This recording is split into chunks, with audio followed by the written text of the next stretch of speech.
Hello and welcome to Taylor Talks Comics. Today we are going to go over Thor by Straczynski and Gillen, the Omnibus. Stay tuned.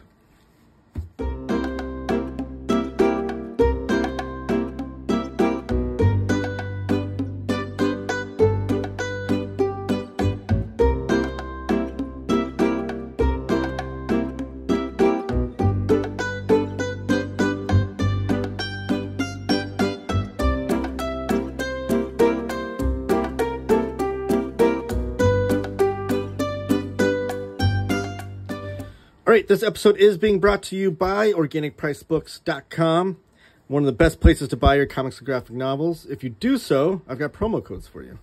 First promo code is Taylor Talks Comics, all one word. Use that at the checkout. It'll save you $2 off of your order. That is Taylor Talks Comics, all one word. If you plan on putting a bigger order in with OrganicPriceBooks.com, use my other promo code, that is TTC Ship It Together. TTC Ship It Together. All the information is down in the description below. Whether you're watching this video on the Organic Price Books YouTube channel or the Taylor Talks Comics YouTube channel, give the video a thumbs up, subscribe if you haven't already, and comment down below with all your thoughts. I reply to all comments, no matter which channel they are on. So this is a new omnibus that came out in the last month or so. It is Thor by Straczynski and Gillen. There's the cover for you. I'm actually not sure if this is the DM or the standard edition cover. But I do know that there are two cover options. I do know that much. And the spines are pretty different on both options as well. I don't have a picture of the spine on the other one, but the other spine is like a whole wraparound cover, the dust jacket is. So the spine has like that image from the wraparound. I actually like this spine better because on the shelf I think it looks better not as a wraparound cover. You see an image of Mjolnir there. It says Straczynski and Gillen listed here underneath Thor, but then you also see Quapel, Djurjevic, and Tan right there, and then the Marvel Omnibus. And the back of the dust jacket, lightning strikes twice. And then pull off the dust jacket and see what it looks like underneath. Here's the flaps if you're curious about that.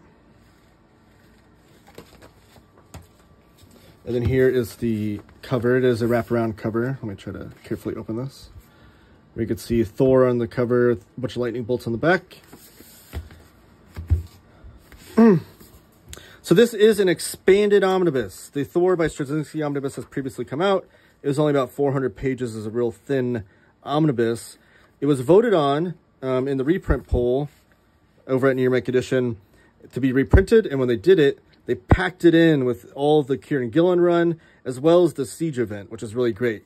So it went from being a 400 and something page omnibus to being, I think, almost 1,200 pages, if I remember correctly. There's no page numbers, so I can't tell you. But it is very long.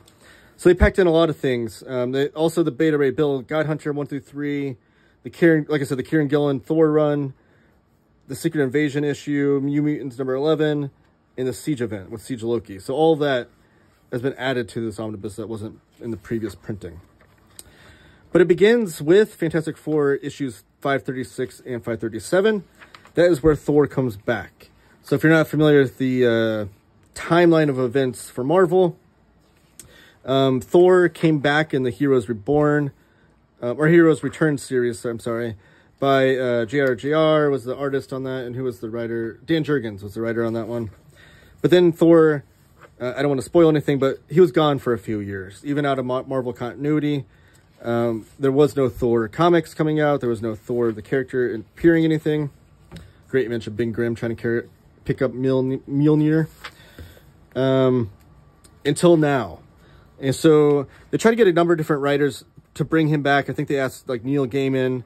And then finally, J. Michael Straczynski agreed to do it. J. Michael Straczynski was writing Spider-Man at the time, and he's one of my favorite writers of all time.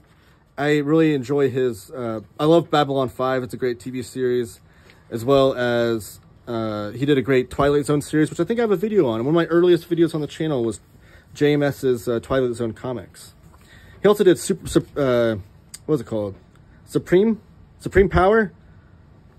Super Squadron Supreme Power, I think was what it was called back in the day. It was like the Max series about the Squadron Supreme characters. read that one as a teenager. That's one of the first, I think that was my first encounter with J. Michael Straczynski.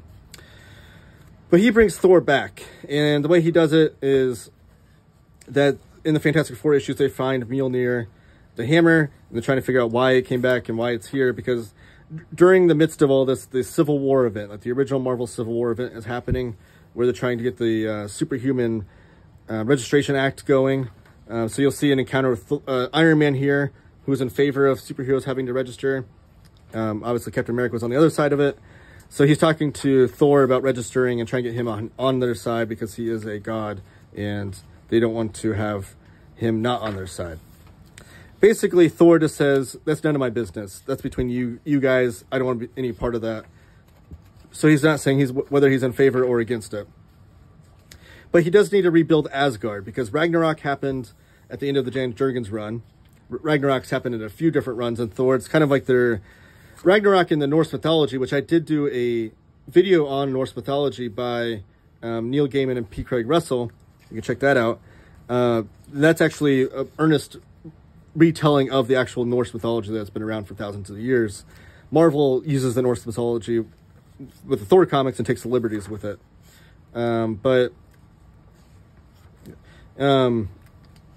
Ragnarok is what's supposed to be the end of the world. When Ragnarok happens in Norse mythology, all the gods die, and that's when the world ends, basically. The Destroyer appears in the story. Got to point that out because he's a great character in Thor's mythology. But yeah, so Ragnarok happens in Marvel. Usually, just whenever they need to like do a reset on the character, they throw in a Ragnarok event. Maybe a new creative team comes on or new status quo begins. So that's what happened at the end of Dan Jurgens' run. Was that there was a Ragnarok, Thor disappeared, blah, blah, blah. So he needs to rebuild Asgard. And the way he does that is he makes it a kind of a floating city above Oklahoma. So in small town Oklahoma, you have very nice folks in Oklahoma that are not used to seeing anything crazy or wild in their everyday life, but now they have Asgard floating above them with these gods just wandering around, and it really throws their whole world topsy-turvy. And one of the actual humans, Bill, falls in love with one of the Norse gods, one of the ladies there. Here's Bill right here. That is his name, right, Bill? William, yes. Bill, William. And here's the Kelda is the girl that he falls in love with, who's a god on Asgard. So you get that kind of that very human, he's kind of like the reader's point of view, the human experiencing these gods, and she falls in love with him. And that plays a big role throughout the, as a backstory, a B story to the main ongoing A story throughout this J. Michael Straczynski run of Bill's destiny and what he becomes and what becomes of him and Kelda. I don't want to spoil that for you too, because that's a big plot point. But Thor does run into some encounters where he has to fight people. He fights an unexpected, who he thinks is a villain at first, but then it becomes an unexpected person that he didn't realize, and he ends up killing them. And then that creates a situation where he is no longer welcome on Asgard. This is Lady Loki, by the way. Loki is resurrected as a woman. That plays a role throughout the story as well. And one of the things I really enjoyed about this was that it was an ongoing story. The J. Michael Straczynski really had like these plot threads going throughout each issue and these backstories where each issue is a satisfying story, but there's also these plot threads going throughout. It's very kind of Chris Claremontian, the way he did that. But one of those plot threads is that Loki is always in the background trying to ruin things. Here's a great, this is in the annual, Chris Giarrusso, I just got to point him out. One of my favorite cartoonists, does a lot of kids comics. He does a little strip there. But Loki's in the background, always trying to meddle with things, trying to take over control of Asgard, trying to ruin Thor's life. But in the mischievous way that Loki does and does best, right? He's always doing things like that. And you never know whose side he's on or what he's actually trying to do or what he's trying to be up to. But he's always lurking in the background, trying to ruin things. Then you get to the Siege event. The Siege event happens right after the Straczynski run. Let me see here. Here's Siege number 4. Okay. So this is a Siege event. Happens kind of in the middle of the book. Right after the Straczynski run and right before the Gillen run. Siege is written by Brian Michael Bendis and was like the big event for Marvel that happened, I guess, after Civil War. And it is a really great event. I had a lot of fun with this event.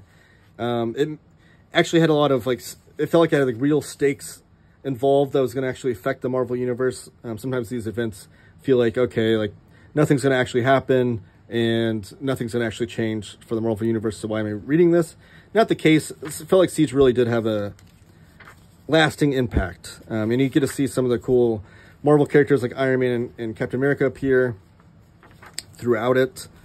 And then Ms. Marvel, Luke Cage, Wolverine, the Avengers, right? At that time. And then you get the Siege Loki issue, which is kind of like an aftermath of what's to come. Volstagg does, he's a big, all the Warriors 3 are really main characters. So one of the great things too, I was reading this at the same time I was reading the Jack Kirby era of Thor in an omnibus. And going back and forth, it's nice to see those characters that Jack Kirby co-created with Stan Lee, like the Warriors 3, like Baldur the Brave, and then seeing them fleshed out here by Jerry Michael Straczynski. He really does honor them in a great way. But now we're getting to the Kieron Gillen run. And Kieron Gillen takes up the mantle from JMS, and he doesn't miss a beat. Kieron Gillen is a writer that, he's really coming into prominence now as a very popular writer. Like he's got his series, what's it called? Once and Future with Dan Mora that he does. He did a big run on the Eternals, which I cannot wait to read. I'm hoping they do an omnibus of the Eternals run by Kieron Gillen. So I'm excited to read that as well. But Kieron Gillen really does a great job with these kind of sword and sorcery, mythological characters. And it kind of felt like it started back here in Thor with this run. It's kind of the early parts of him dealing with that. And then the Beta Ray Bill miniseries at the end by Kieron Gillen as well is great. Beta Ray Bill is always a fun character to visit. And I've not ever read this until now.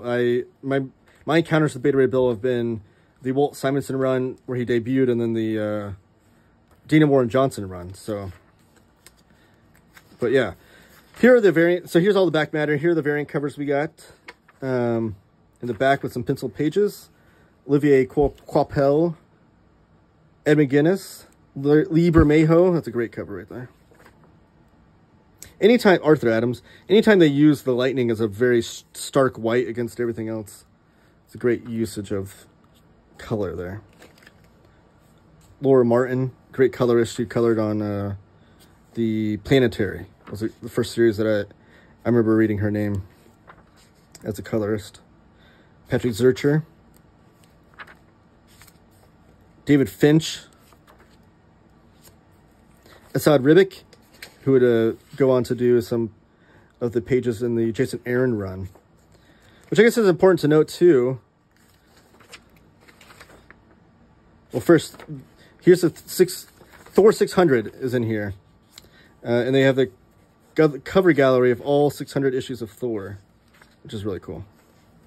Look through those. And then some scripts back here. Which I think these are the JMS scripts. Yeah? Or the Killing. Oh no, these are the Siege script by Brian Michael Bendis. And then that's that. But yeah, so this is the table of contents though, I will say. So there's no page numbers in here, and the chapter breaks do have issue numbers on here, which is great. So you're gonna have to, but there's no credits in the inside. So we have to go back and forth between this to see who's the writer and artist on everything. But Marvel's done a great job of modern omnibuses for Thor too, because if you take Heroes Return Omnibus Volume 1 and 2, and then you take this omnibus, it follows directly into the Matt Fraction omnibus. The Matt Fraction omnibus leads directly into the Jason Aaron Thor, which has 2 omnibuses for that. And then Jason Aaron's Thor leads directly into the Donny Cates omnibus, which we're getting later this year. So from Heroes Return all the way to present day, we have Thor in omnibus format, which is really, really great with no missing gaps. But yeah, that's it. That's the omnibus review. Thank you for joining me Again, no matter if you're watching this on the Organic Price Books channel or the Taylor Talks Comics channel, please give the video a thumbs up. Subscribe if you haven't already. Comment down below. I reply to all comments, no matter which channel you're commenting on. And use those promo codes. Taylor Talks Comics, all one word, will save you $2 off. TTC, ship it together, will save you 5% off your order if you're ordering 4 or more books. Thank you guys. Have a great one.